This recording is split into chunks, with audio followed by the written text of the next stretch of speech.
Hi, I'm Kez Malik. I'm a sufferer of functional neurological disorder known as FND. And I thought, what better way than to do an awareness video when I'm on a rough day myself. At the moment, my legs are acting up. They're going monkey on me. Paralysed 1 minute, can move a little bit the next. And the symptoms are just so hard to deal with each day.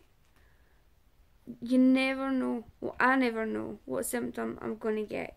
I could be speaking to you right now, next minute, I've lost my voice, I'm having stroke-like symptoms, I can have a seizure, non-epileptic seizure, I could go weak down one side, my voice can suddenly just go, I could get amnesia and completely forget who I am, who anybody is, what's wrong with me.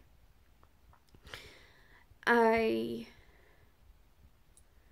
suffer brain fog, like I take a little while to get the word out that I'm needing to say because my brain seems to forget.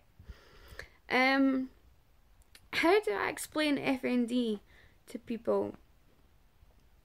Is that the nervous system has suddenly just stopped working. We don't know why. There's no damage. And unlike a normal person, the signals that the nervous system send around the body, FND sends the wrong signals. It sends signals all the way around the body, and that can cause so many symptoms. Amnesia. I also have foreign accent syndrome, so if I'm around somebody with a foreign accent, I can pick it up. As you can tell, I've got a Scottish accent just now. I am Scottish. But that can change. I could be watching something on TV and pick up the accent. I could be on a bus, a train, at an appointment, and next thing, I've picked up their accent.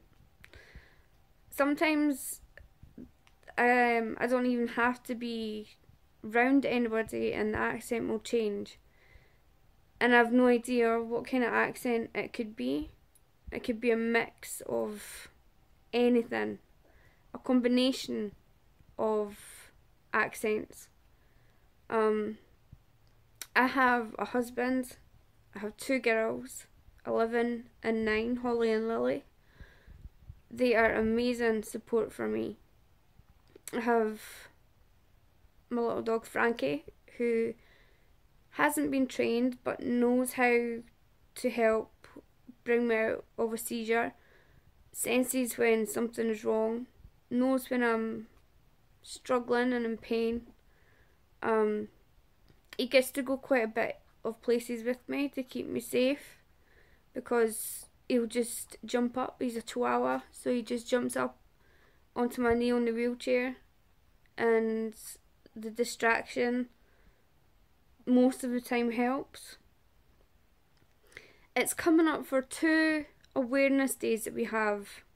We have an awareness day on the 25th of March, and we have an awareness day on the 13th of April. And it's important that we get the word spread about FND because I run a support group on Facebook, one of the first support groups made, really. I help support patients and their families. It's so hard to hear so many people come onto the group and being told they've got FND and then sent away and left with nothing. They don't get anything, any help. They're just left to it. Doctors, most doctors, won't even take the time to read up on FND. We are so lucky in the UK because we have we have Dr. John Stone in Edinburgh, who is my neurologist, who's one of the most leading FND researchers.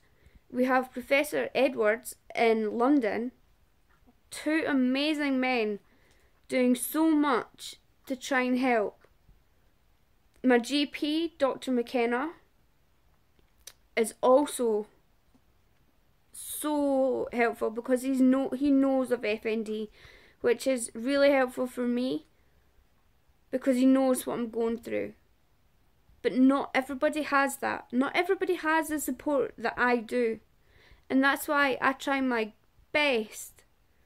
Even on my worst days, like today, I am so bad in pain, in movement. I've already had stroke-like symptoms. They've cleared up a bit now. I'm stuck in my bed today, trying to rest and take it easy. But we need people out there. We need you to help us.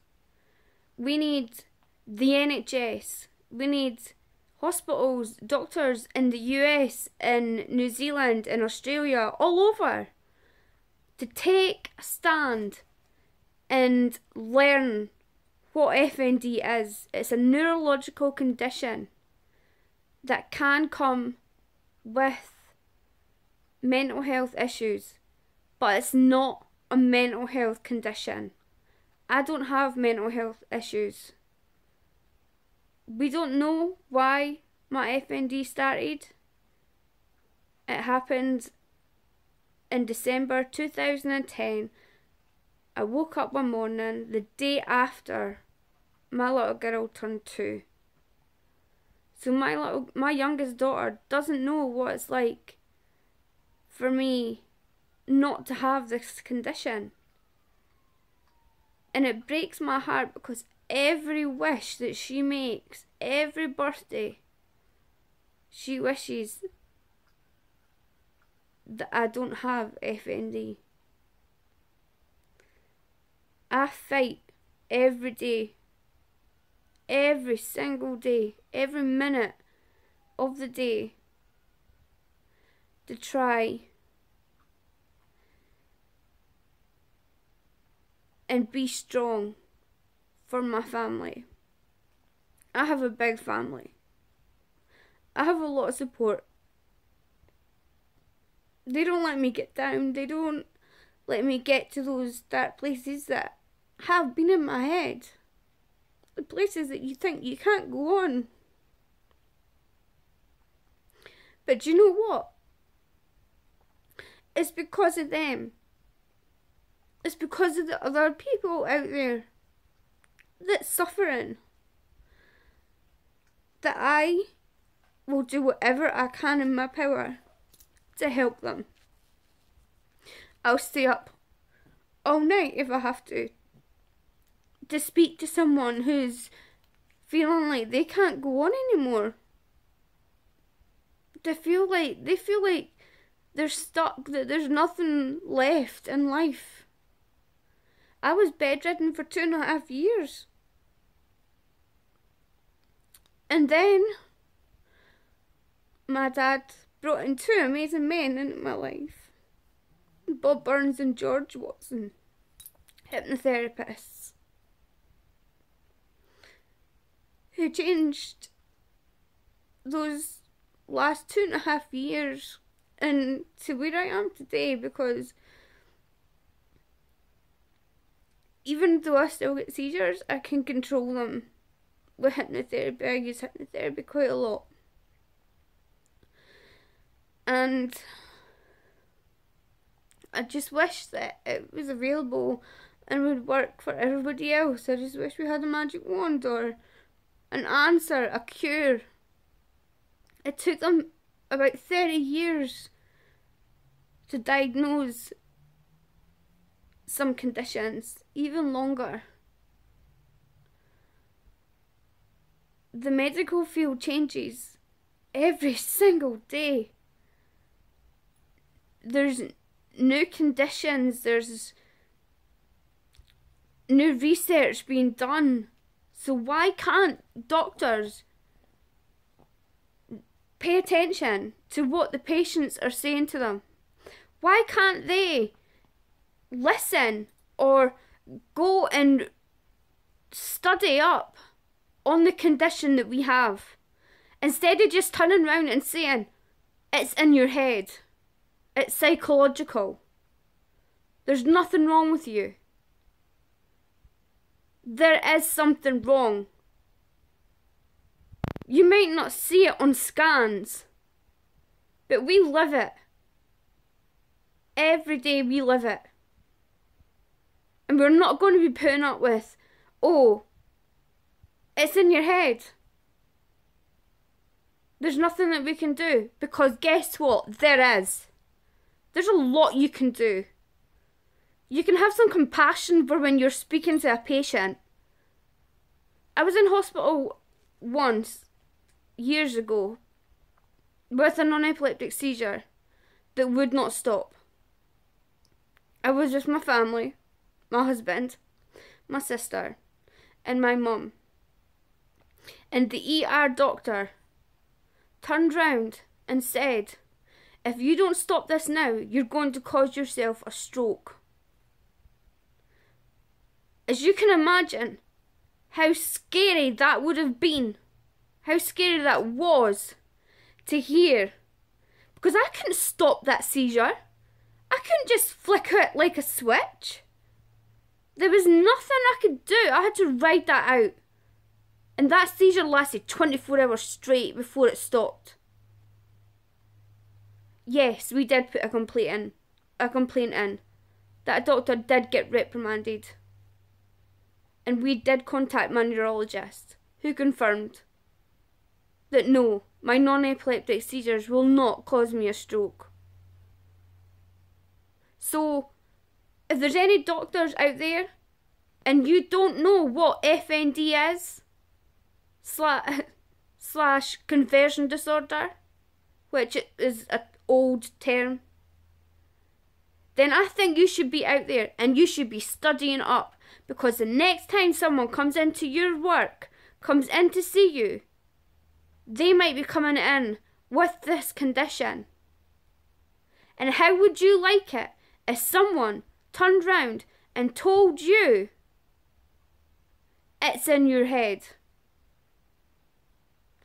All that medical training that you've done for all those years, what if they turned round and told you it's fake? It's fake. See all the certificates and diplomas and everything else that you've got? Doesn't mean a thing. Why should we be the one who has to tell you what our condition is? I was also recently in hospital the other week, and I got put onto a ward, and I had a seizure. Do you know, not one person on that ward knew what to do. They didn't know if I was having an epileptic seizure. They didn't know I was having a non-epileptic seizure. They tried to remain calm, but in the same bit, they were panicking. They turned me onto my side. They kept trying to reassure me that everything was okay.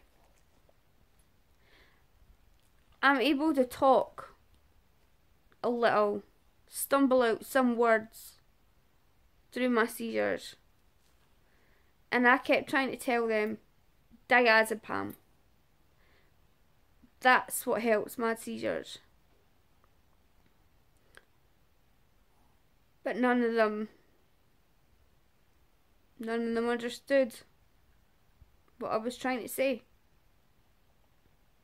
So you need to get awareness. We need to get awareness out there, because your life, it changes overnight.